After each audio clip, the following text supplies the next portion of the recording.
29/9/2018 তারিখে সন্ধ্যার সময় আজকের এই ডিসিস্ট প্রান্ত সে তার ভ্যান নিয়ে আরানি থেকে এই পাকা ইউনিয়নে আসার পথে এই ঘটনাস্থলে পৌঁছে এবং সন্ধ্যার সময় এক পর্যায়ে এই বিবাদীগণ তাকে আজকের এই আসামিগণ দ্বন্দ্বগত আসামিগণ তাকে আটক করে এবং এক পর্যায়ে তাকে খুনের উদ্দেশ্যে তার নিকট থেকে এই মোবাইল এবং টাকা পয়সা সব ছিনায় নেয় এবং এক পর্যায়ে সে যখন চিৎকার দেয় তখন তাকে এই আসামিগণ আঘাত করে এবং এক পর্যায়ে সে মারা যায়। পরবর্তীকালে তার লাশটি পরের দিন 30/9/2018 তারিখে সকালবেলায় এই ডিসিস্টের বাবা, প্রান্তের বাবা জিয়া সাহেব সংবাদ পায় যে এই ঘটনাস্থলের পাশে জমি ক্ষেতের মধ্যে তার ছেলের লাশটা পড়ে আছে। এই মর্মে সংবাদটা পাওয়ার পরে তারপরে পুলিশকে সে সংবাদ দেয় এবং পুলিশকে সংবাদ দেওয়ার পরে পুলিশ যায় এই লাশটা উদ্ধার করে তার সুরতহাল রিপোর্ট তৈরি করে এবং তার পিএম পোস্টমর্টেম করা হয় এবং পরবর্তীকালে এই ডিসিস্টের বাবা, প্রান্তের বাবা বাগেরহাট মডেল থানায় একটি মামলা করে। মামলা করার পরে সন্দেহভাজন হিসেবে পুলিশ শরীফুল, লিটন এবং মাজিদুল এদেরকে গ্রেপ্তার করে এই শরীফুল এবং লিটন এবং মাজিদুল তারা বিজ্ঞ ম্যাজিস্ট্রেটের নিকট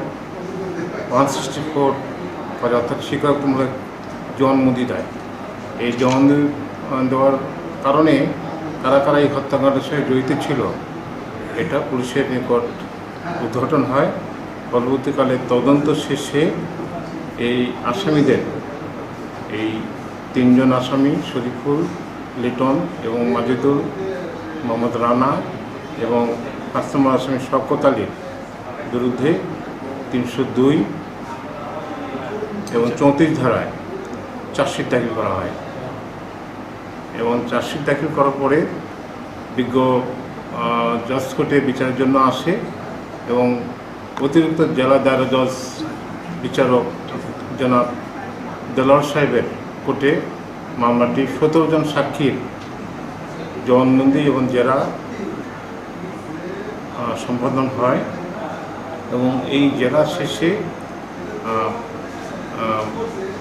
আর্গুমেন্ট হওয়ার পরে বিজ্ঞ বিচারক এবং একজন আসামি পলাতক ছিল, রানা, সেই পলাতক অদ্যবধি পলাতক আছে এবং রানার পক্ষে রাষ্ট্রপক্ষের একজন আইনজীবী নিযুক্ত করা হয় এবং পরবর্তীকালে আজকে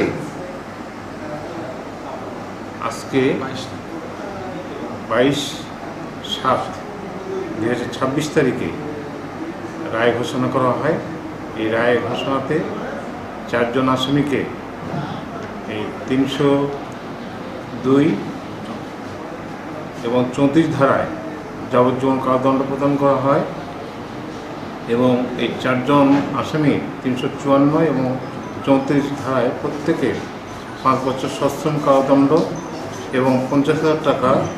অর্থদণ্ড প্রদান করা হয় এবং অনাদায়ে আরও 1 বছর বিনাশ্রম কারাদণ্ডের আদেশ হয় এবং অপর আসামি 5 নম্বর আসামি শওকত আলী মণ্ডলের 412 ধারায় 5 বছর সশ্রম এবং 50,000 টাকা অর্থদণ্ড অনাদায়ে 1 বছর কারাদণ্ডের আদেশ প্রদান করা হয়। আমি মনে করি রাষ্ট্র তার সাক্ষ্য প্রমাণ দিয়ে প্রমাণ করতে পারছে এই হত্যাকাণ্ডের বিষয়টি এবং রাষ্ট্রপক্ষ এই জাজমেন্টে অর্থাৎ এই রায়ে সন্তুষ্ট।